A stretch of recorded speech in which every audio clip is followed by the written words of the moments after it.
In 1997, Mexico's drug war changed forever.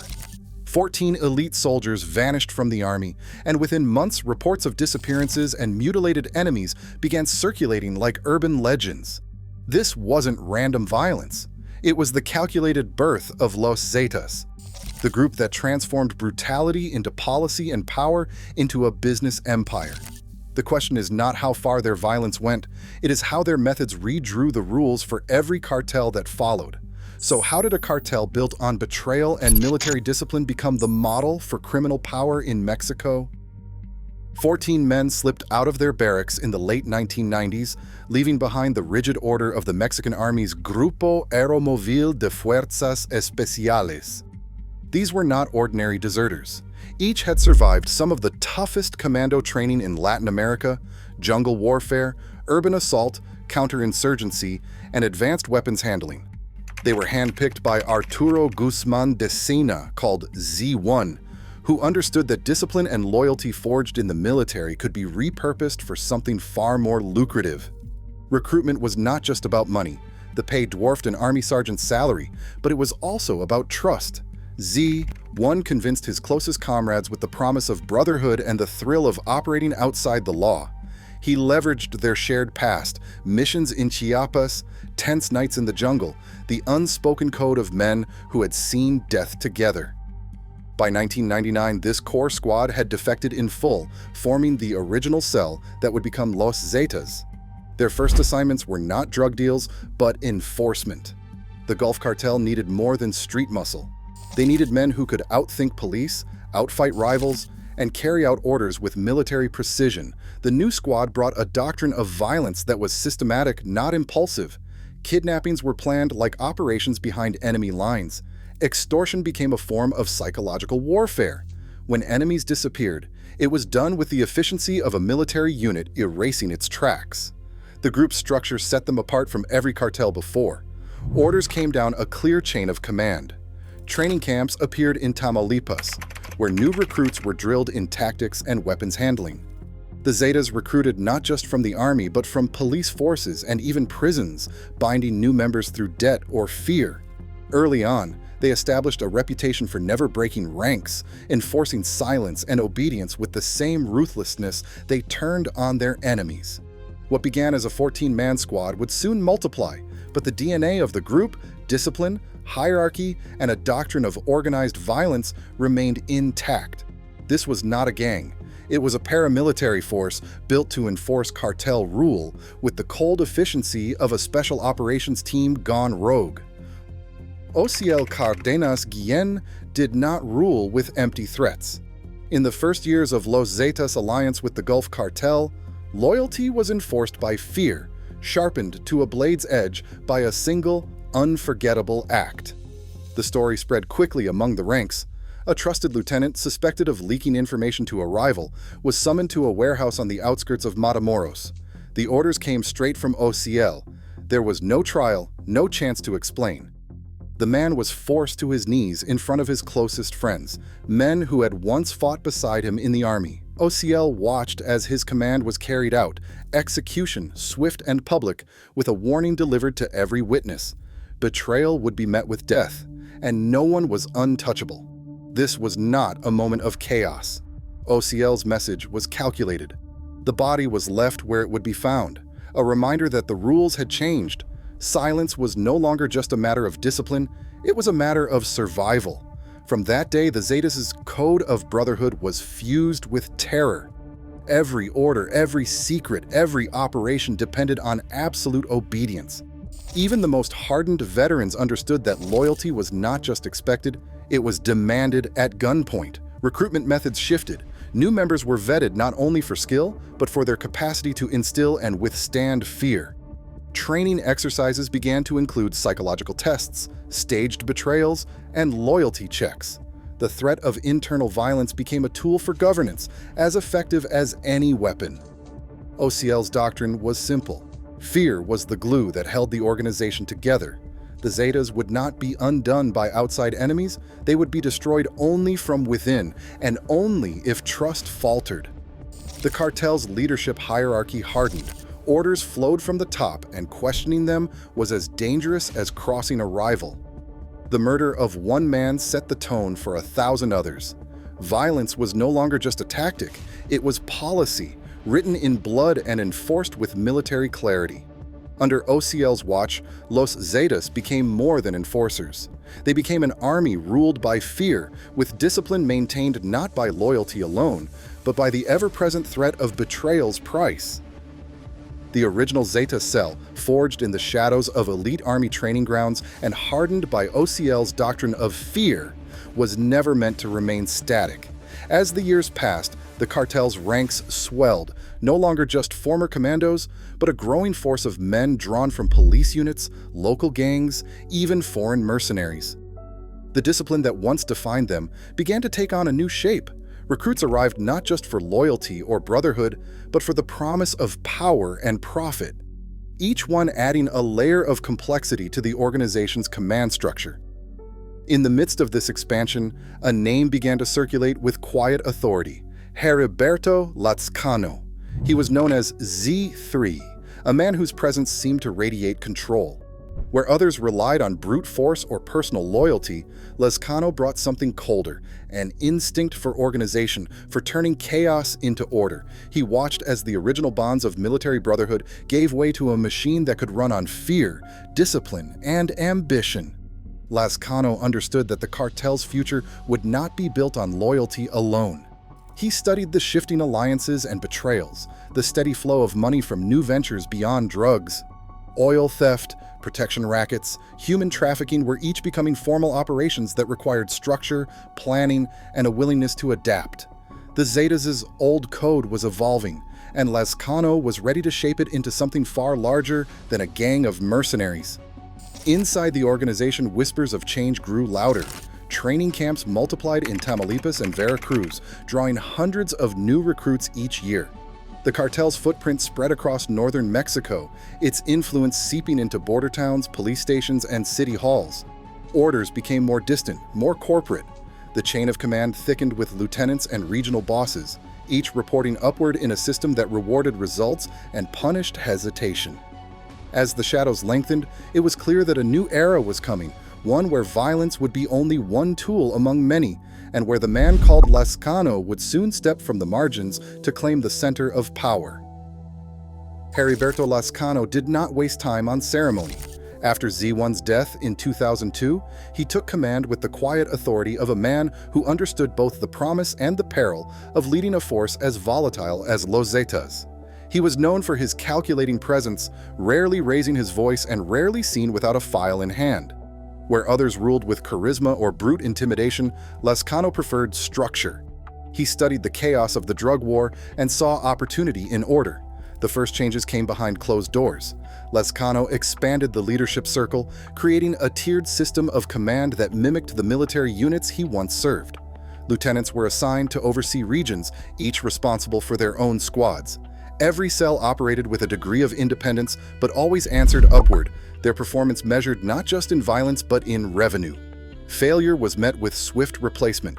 Loyalty was rewarded with new territory, new streams of income, and a share in the spoils. Under Lazcano, Los Zetas began to look less like a band of mercenaries and more like a criminal corporation. He formalized the chain of command, introduced codes of conduct, and demanded detailed reports on every operation. Recruitment was no longer limited to ex-soldiers. Police officers, mechanics, and even accountants found roles within the organization.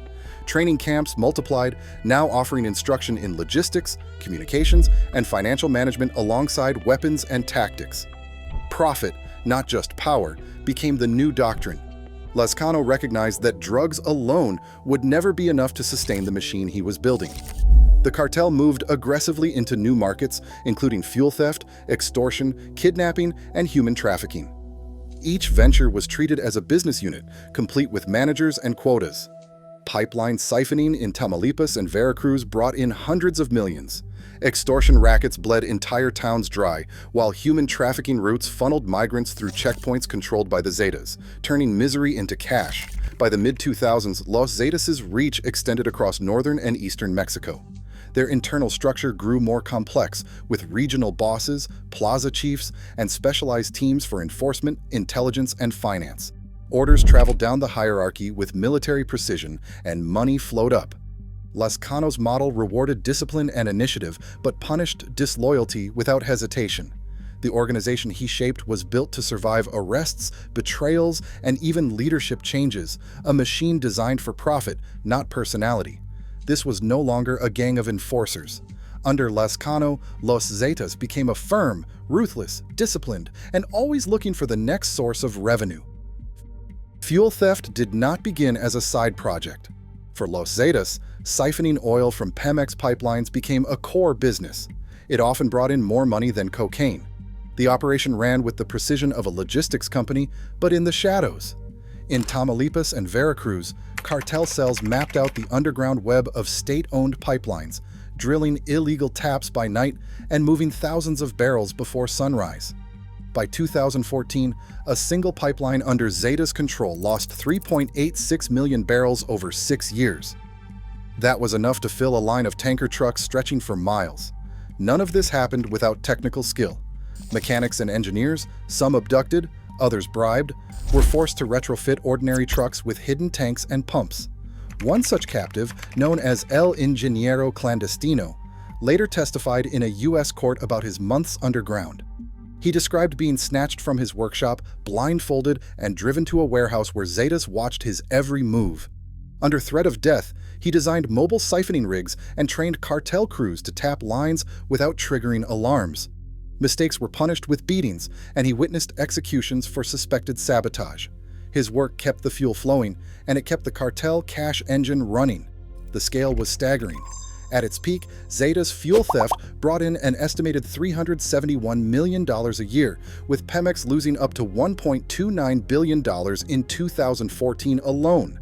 Stolen fuel moved through clandestine depots, then into Mexico's black market or across the border into Texas.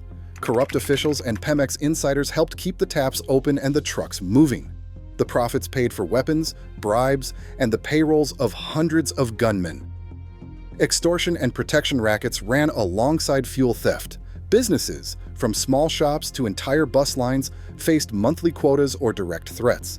In some towns, Zetas offered security services, demanding fees in exchange for protection from violence they themselves orchestrated. Refusal meant arson, kidnapping, or worse. The money collected from these rackets rivaled drug profits, bleeding communities dry and undermining any sense of safety. Every peso powered the next phase of violence.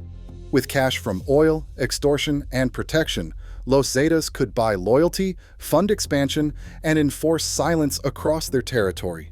The terror they unleashed was not just the work of gunmen, it was the result of a criminal economy run with ruthless efficiency. Los Zetas understood that violence alone could only go so far. To truly dominate territory, they needed information, constant, invisible, and everywhere. Under Lazcano's leadership, the cartel built a surveillance apparatus that rivaled anything the Mexican state could muster. They bought encrypted radios in bulk and distributed them to every cell, each device programmed to a rotating set of frequencies. Plaza bosses tracked law enforcement patrols in real time, relaying movements over secure channels. In border cities like Nuevo Laredo, Zetas installed radio towers disguised as legitimate infrastructure, blanketing neighborhoods with their own communications grid. But hardware was only part of the equation. The real power came from people. Taxi drivers, street vendors, and even local shopkeepers were pressed into service as informants. Some were paid, others coerced, but all understood the cost of refusing. A Zetas lookout on a busy street could spot an unfamiliar car, relay its description, and have a squad ready to intercept within minutes. In towns along the Rio Grande, children were sometimes recruited to watch for military convoys, their reports passed up the chain with chilling efficiency. The cartel's reach extended into the digital world. By the late 2000s, Zetas operatives used IMSI catchers, portable devices that mimic cell towers, to intercept calls and texts. These tools, once reserved for intelligence agencies, let them track rivals, monitor police, and identify potential threats. In 2012, during local elections in Nuevo Laredo, Zetas monitored polling stations using a network of civilian informants and intercepted communications to ensure that no candidate threatened their interests. Any sign of resistance was met with intimidation or worse. This shadow surveillance state blurred the line between civilian life and cartel control. Ordinary people learned to speak in code, to check their phones for strange signals, to avoid lingering near polling places or police stations. Zeta's information dominance was not just about catching enemies, it was about making entire communities feel watched every hour of every day. The message was clear: nowhere was safe, and nothing went unseen. In this atmosphere of constant observation, fear became a tool as precise as any weapon, setting the stage for the public spectacles of violence that would soon follow. August 25, 2011. Monterrey's Casino Royale sits just off a busy avenue, its neon sign flickering in the afternoon heat. Inside, the air is thick with cigarette smoke, laughter, and the clatter of slot machines. At 3:50 p.m., a convoy of vehicles screeches to a halt outside. Men in black tactical vests spill out carrying gasoline cans and assault rifles. They move with purpose, not panic. The staff and customers freeze, confusion turning to terror as the gunmen shout orders and begin dousing the gaming floor with fuel. Within minutes, flames race up the walls. Some people hide in bathrooms, others scramble for exits already blocked by fire. The attackers vanish as quickly as they arrived, leaving behind a wall of smoke and a building transformed into a furnace. 52. People die, mostly women, many trapped in closets or under gaming tables. The city's emergency lines are flooded with calls. Firefighters arrive to find bodies huddled together, overcome by smoke before they could reach the doors. In the aftermath, the scale of the attack becomes clear. This was not a robbery gone wrong, but a message. The arson is traced to Los Zetas, who demanded protection payments from the casino's owners. When the money did not come, they turned the building into a mass grave, an act calculated for maximum horror, executed in broad daylight, and designed to dominate headlines. News crews swarm the scene. Footage of charred slot machines and grieving families floods Mexican television, replayed on a loop for days. Across the country, the attack becomes a symbol of a new kind of spectacle. Violence that targets not just rivals or police, but ordinary civilians with no connection to the drug trade. The Zetas know exactly what they are doing. The spectacle is part of their arsenal. They want fear to spread faster than any investigation, to remind the city that nowhere is safe from their reach. The numbers are staggering, but the pain is personal. Survivors speak of crawling through smoke, of pounding on locked doors, of calling loved ones with final messages. The youngest victim is a 17-year-old girl. The oldest victim is a grandmother who worked the coat check. Their names fill newspaper columns, their faces haunt the nightly news. The outrage is immediate. Protests erupt across Monterrey, demanding justice and an end to the violence. But the Zetas' real goal is already achieved. The attack forces hundreds of businesses to pay up or shut down. It sends a warning to politicians, police, and anyone who thinks about resisting. Even the government's response becomes part of the spectacle: military patrols and public vows to restore order, all broadcast in a media cycle the cartel has learned to manipulate. The Casino Royale fire is not an isolated act. It is a carefully staged event, engineered for maximum psychological impact. In the months that follow, massacres in rural towns will show that no place is beyond their reach. But in cities like Monterrey, where people once believed violence had rules, the Zetas shatter that illusion in a single afternoon. 52 lives lost, a city traumatized, and a message burned into the national memory: terror is now theater, and the audience is everyone. A refrigerated truck rumbled to a stop on the edge of San Fernando, Tamaulipas, in August 2010. Inside, the bodies of 72 people lay stacked, 58 men and 14 women, most from Honduras, El Salvador, Ecuador, and Brazil. They had traveled for weeks across Mexico, hoping to cross the Rio Grande and find work in the United States. Instead, their journey ended in a ranch warehouse on the outskirts of a cartel stronghold. The massacre began with a hijacked bus. Zeta's gunmen intercepted the vehicle on a lonely stretch of highway, pulling everyone off at gunpoint. The migrants were forced to kneel, hands bound, as their captors demanded ransom calls to families back home. When the money did not come, or when the Zetas decided the migrants were too poor to be useful, they were lined up and executed one by one. Only one man survived, a young Ecuadorian who played dead among the bodies, then crawled into the brush and stumbled to a military checkpoint. His testimony would reveal the full scale of the atrocity. The San Fernando massacre was not an isolated event. In the months before and after, buses vanished along the same highway, known as the Corridor of Death. Migrants became prey targeted for extortion, forced recruitment, or execution. The region's bus stations emptied as word spread. Families waited for calls that never came. Morgues filled with unidentified bodies, many never claimed. For the Zetas, the killing served a purpose. Massacres like San Fernando sent a message to rivals and authorities alike. The highways belonged to them, and the state was powerless to protect even the most vulnerable. The violence was also a business decision. Human trafficking became a reliable source of income, with each migrant worth hundreds or thousands of dollars in ransom. Those who could not pay became examples, proof that non-compliance meant death. The discovery of the bodies forced a response. Mexican Marines descended on San Fernando, launching raids and arrests. Roadblocks appeared overnight. Politicians gave speeches promising justice, yet the fear lingered. Survivors described being hunted like animals, forced to dig graves for others, or pressed into cartel service at gunpoint. Families gathered outside morgues, clutching photographs and begging for news. 72 lives ended in a single night, but the ripples spread across the continent. The massacre exposed the true scale of cartel impunity. It showed how Los Zetas turned entire migration routes into killing fields, and how violence could erase the line between criminal enterprise and open warfare. For every victim named, there were dozens more who vanished without a trace, each one a reminder that in Zetas territory, survival was never guaranteed. Federal agents closed in on a ranch in Oklahoma in June 2012, expecting to find little more than stables and a few racing horses. Instead, they uncovered the financial engine behind a criminal empire. Ledgers stacked in the office chronicled millions of dollars in transactions, far beyond anything a legitimate horse business could explain. The ranch was a front, and the man behind it was Miguel Angel Trevino Morales, known as Z40. He was not a businessman, he was the operational chief of Los Zetas, and this was just one piece of his war chest.